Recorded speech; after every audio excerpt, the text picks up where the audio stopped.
बिस्मिल्लाहिर्रहमानिर्रहीम। अस्सलाम वालेकुम डियर स्टूडेंट्स उम्मीद करता हूँ कि आप लोग सभी बखैर वफ़ियत होंगे। तो आज की इस वीडियो के अंदर हम लोग 10th बायोलॉजी उर्दू मीडियम के चैप्टर नंबर 4 इंसान का यूरेटरी सिस्टम, इस चैप्टर की एक्सरसाइज में से इसके एमसीक्यूज़ और शॉर्ट क्वेश्चंस मुकम्मल करेंगे। तो जो बच्चे चैनल पे नए हैं वो लाजमी तौर पे चैनल को सब्सक्राइब कर लें ताकि मज़ीद इस तरह की एजुकेशनल वीडियोज़ बआसानी आप लोगों तक पहुँच सकें।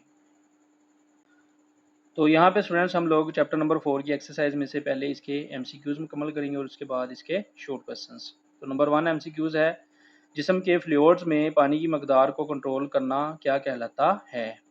तो इसका दाल आंसर दुरुस्त है ओस्मो रेगुलेशन।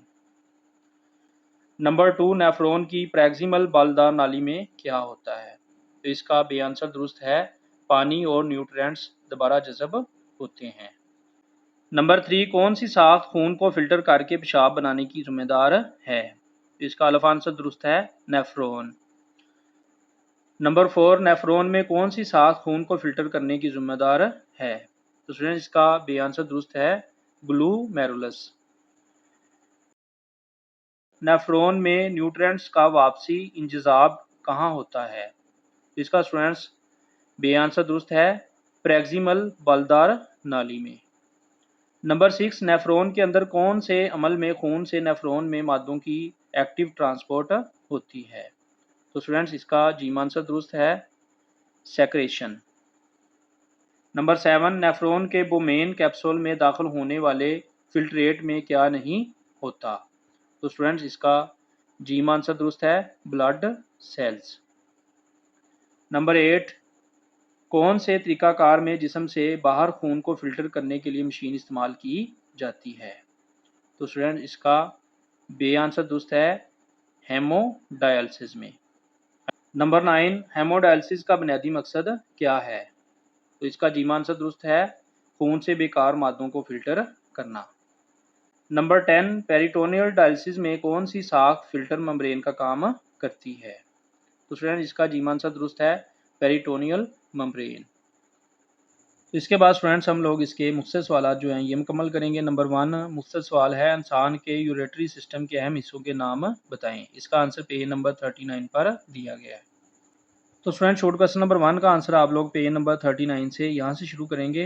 इंसान का यूरेटरी सिस्टम यानी एक्सेलरेटरी सिस्टम गुर्दों के एक जोड़े, यूरेटर्स के एक जोड़े, एक यूरिनरी ब्लैडर और एक यूरेथ्रा पर मुश्तमिल होता है। तो यहाँ से लेके यहाँ तक स्टूडेंट्स आप लोग शॉर्ट क्वेश्चन नंबर 1 का आंसर याद करेंगे। शॉर्ट क्वेश्चन नंबर 2 मुख्तसरन बयान करें कि गुर्दे किस तरह खून की तरकीब कंट्रोल करते हैं। इसका आंसर भी पेज नंबर 39 पर दिया गया है। तो स्टूडेंट शॉर्ट क्वेश्चन नंबर 2 के आंसर के लिए आप लोग पेज नंबर 39 पे आएंगे। यहाँ से इसका आंसर शुरू करेंगे। गुर्दे यूरिनरी सिस्टम के मरकजी ऑर्गन्स हैं। रेनल आर्टरीज इन्हें ऐसा खून फराहम करती है जिसमें मेटाबॉलिज्म में बनने वाले बेकार मादे मसलन यूरिया, इजाफी पानी और नमकियात मौजूद होते हैं। गुर्दे इन बेकार मादों को खून से फिल्टर करते हैं और फिर इनको पेशाब में तब्दील कर देते हैं। इसके बाद वो इस पेशाब को जिस्म से बाहर निकाल देते हैं। तो यहाँ से लेके यहाँ तक स्टूडेंट्स आप लोग शॉर्ट क्वेश्चन नंबर 2 का आंसर करेंगे। शॉर्ट क्वेश्चन नंबर 3 नेफ्रॉन के अहम हिस्सों के नाम बताएं। इसका आंसर पेज नंबर 40 पर दिया गया।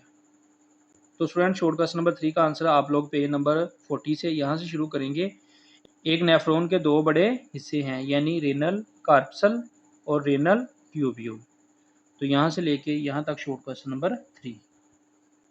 शॉर्ट क्वेश्चन नंबर 4 खुराक में शामिल उन मादों के नाम बताएं जो गुर्दों में पथरी पैदा कर सकते हैं। इसका आंसर पेज नंबर 43 पर दिया गया। तो स्टूडेंट शॉर्ट क्वेश्चन नंबर 4 का आंसर आप लोग पेज नंबर 43 से यहाँ से शुरू करेंगे। गुर्दे में पथरी वाला ये वाला जो टॉपिक है यहाँ से इसका आंसर शुरू करेंगे। खुराक में कैल्शियम ऑक्सलेट, कैल्शियम और अमोनियम फास्फेट शामिल होना, सब्जियों, चिकनाई और डेयरी मसनूआत, खुराक में विटामिन सी और डी का ज़्यादा कम पानी पीना, खून में ज़्यादा बोलिक एसिड होना, यूरिनरी नालियों में इन्फेक्शन होना, अल्कोहल का इस्तेमाल, ये पथरी पैदा करने वाली वजूहात हैं। इनकी वजह से पथरी गुर्दे के अंदर बनती है। तो यहाँ से लेके यहाँ तक short question number 4। Short question number 5 lithotripsy से क्या मुराद है। इसका आंसर पेज नंबर 43 पर दिया गया है। शॉर्ट क्वेश्चन नंबर 5 के आंसर के लिए स्टूडेंट्स आप लोग पेज नंबर 43 पे आएंगे। यहाँ से इसका आंसर शुरू करेंगे। लिथोट्रिप्सी, गुर्दे की पथरी निकालने का एक और तरीका लिथोट्रिप्सी है। इस तरीके में गुर्दे में मौजूद पथरियों पर बाहर से शॉक वेव्स गिराई जाती हैं। ये शाएँ पथरियों से टकराती हैं और इन्हें छोटे टुकड़ों में तोड़ देती हैं, जो पेशाब के रास्ते बाहर निकल जाते हैं। तो यहाँ से लेके यहाँ तक स्टूडेंट्स शॉर्ट क्वेश्चन नंबर 5 का आंसर आप लोग याद करेंगे। शॉर्ट क्वेश्चन नंबर 6, गुर्दे नाकाम हो जाने से क्या मुराद है? गुर्दे नाकाम होने के इलाज के नाम बताएं। इसका आंसर पेज नंबर 43 और 44 पर दिया गया है। शॉर्ट क्वेश्चन नंबर 6 के लिए स्टूडेंट्स आप लोग पेज नंबर 43 की ये एंड वाली लाइन करेंगे, गुर्दे का नकारा हो जाना। जब एक या दोनों गुर्दे अपना फेल यानी खून से बेकार मादे लेना और इन्हें जिस्म से बाहर निकाल देना सर अंजाम देने के काबिल नहीं रहते तो इस हालत को गुर्दों का नकारा हो जाना कहते हैं। इसके अलावा स्टूडेंट्स बेकार गुर्दों का दो तरह से इलाज किया जा सकता है, या तो डायलिसिस और या किडनी ट्रांसप्लांट कर सकते हैं। तो यहाँ तक आप लोग शॉर्ट क्वेश्चन नंबर 6 का आंसर करेंगे। शॉर्ट क्वेश्चन नंबर 7, फ़र्क बयान करें। इसका पार्ट नंबर 1 है एक्सक्रेशन और ऑस्मो रेगुलेशन के दरमियान फ़र्क बयान करें। इसका आंसर पेज नंबर 42 पर दिया गया है। शॉर्ट क्वेश्चन नंबर 7 के पार्ट नंबर 1 के लिए स्टूडेंट्स आप लोग पेज नंबर 42 पे आएंगे। यहाँ से इसका आंसर शुरू करेंगे। जिस्म से मेटाबॉलिक बेकार मादों मसलन यूरिया, कार्बन डाइऑक्साइड, अजाफी साल्ट्स के निकालने के अमल को एक्सक्रेशन कहते हैं। और नंबर 2 इसका हिस्सा है ऑस्मोस रेगुलेशन, सिमराज जिस्म में पानी की मकदार को ज़रूरत के मुताबिक कंट्रोल करना। गुर्दे ऑस्मोस रेगुलेशन में अहम किरदार अदा करते हैं। तो यहाँ से लेके यहाँ तक और यहाँ से लेके यहाँ तक स्टूडेंट्स आप इसका पहला हिस्सा याद करेंगे। नंबर 2 पार्ट है रेनल कार्टेक्स और रेनल मेडुला, इनके दरमियान फ़र्क करना है। तो इसका आंसर पेज नंबर 40 पर दिया गया है। तो स्टूडेंट शॉर्ट क्वेश्चन नंबर 7 का दूसरा पार्ट आप लोग पेज नंबर 40 से यहाँ से शुरू करेंगे। अंदरूनी साख, अंदरूनी तौर पर गुर्दा दो हिस्सों में बटा होता है। बैरूनी हिस्से को रेनल कार्टेक्स जबकि अंदरूनी हिस्से को रेनल मेडुला कहते हैं।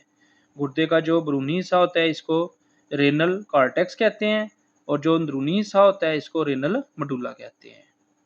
शॉर्ट क्वेश्चन नंबर 7 का थर्ड पार्ट है रेनल कार्पसल और रेनल ट्यूब्यूल। तो इसका आंसर पेज नंबर 41 पर दिया गया है। शॉर्ट क्वेश्चन नंबर 7 का थर्ड पार्ट स्टूडेंट्स आप लोग यहाँ से शुरू करेंगे। रेनल कार्पसल, ये नेफ्रॉन का पहला हिस्सा है। ये दो हिस्सों पर मुश्तमिल होता है यानी ग्लूमेरुलस और बुमेन कैप्सूल। तो यहाँ से लेके यहाँ तक और उसके बाद स्टूडेंट्स रेनल ट्यूब्यूल आप लोग यहाँ से शुरू करेंगे।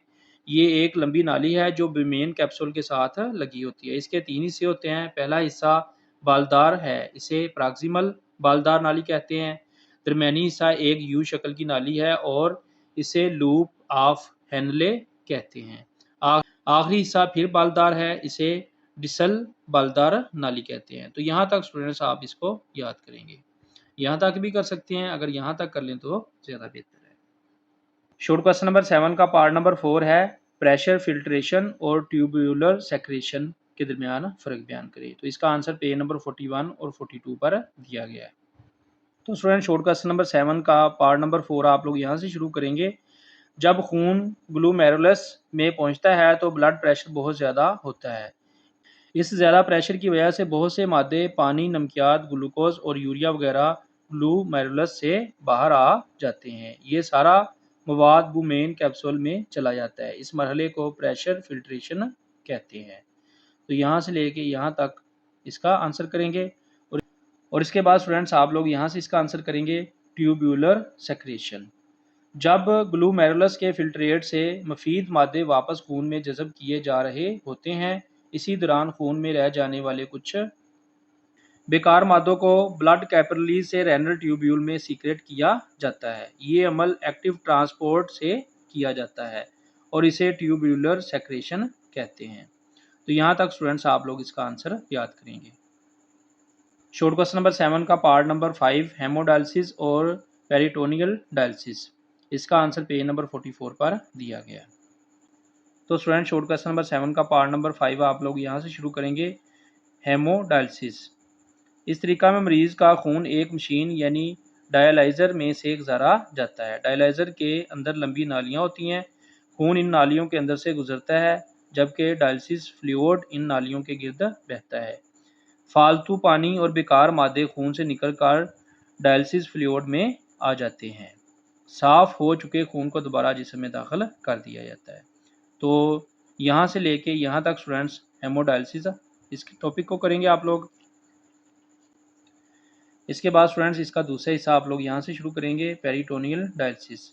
इस तरीका में डायलिसिस फ्लूइड को पेरिटोनियल कैविटी, पेट में एलिमेंट्री कनाल यानी गट के इर्द गिर्द की जगह में डाला जाता है। पेरिटोनियल कैविटी की दीवारों के अंदर पेरिटोनियल मेम्ब्रेन लगी होती है। पेरिटोनियल मेम्ब्रेन की ब्लड वेसल्स के खून में मौजूद बेकार मादे डायलिसिस फ्लूइड में नफूज कर जाते हैं। कुछ देर बाद डायलिसिस फ्लूइड को बाहर निकाल लिया जाता है। तो यहाँ से लेके यहाँ तक इसका बाकी आंसर आप लोग याद करेंगे। Short question number 8, diagram A और डायग्राम बी के हिस्सों के नाम लेबल करें। तो यहाँ पे स्टूडेंट्स ये डायग्राम बी में ये वाला जो हिस्सा है, यहाँ पे ये वाला हिस्सा ये है प्रॉक्सिमल बालदार नाली। ये वाली जो नाली है, ये वाला जो हिस्सा नज़र आ रहा है ये है डिस्टल बालदार नाली। ये है ये वाला जो हिस्सा है, ये वाली नाली, ये है कलेक्टिंग डक्ट। इसी तरह ये स्टूडेंट्स यहाँ पे ये है बुमेन कैप्सूल, और इसी तरह स्टूडेंट्स ये वाला इसका हिस्सा ये है ग्लूमेरुलस। ये वाला आर्ट्रियूल, ये वाली नाली जो है ये वेन्यूल है, और ये लूप ऑफ हेनले, ये वाली जो नाली नज़र आ रही है। इसी तरह इसकी जो ए डायग्राम है इसमें स्टूडेंट्स ये वाले जो रेड रेड नज़र आ रहे हैं आपको इसके हिस्से, ये है रेनल पिरामिड। ये वाली जो नज़र आ रहे हिस्से ये बारीक लाइनों के दरमियान में ये रेनल कॉर्टेक्स हैं। ये वाला जो हिस्सा है ये वाला हल्का सा हल्के कलर का, इसको रेनल माडुला कहते हैं। ये नाली जो है इसको यूरेटर कहते हैं। ये वाला हिस्सा इसका है ये रेनल पेलूस है, और ये जो नीली नाली यहाँ पे नज़र आ रही है ये है रेनल वेन, और यहाँ पे ये जो रेड नाली नज़र आ रही है ये है रेनल आर्टरी। इसके अलावा स्टूडेंट्स ये वाली डायग्राम जो है पेज नंबर 40 के ऊपर भी दी गई है, वहाँ से भी आप लोग अगर इसको करना चाहें तो कर सकते हैं।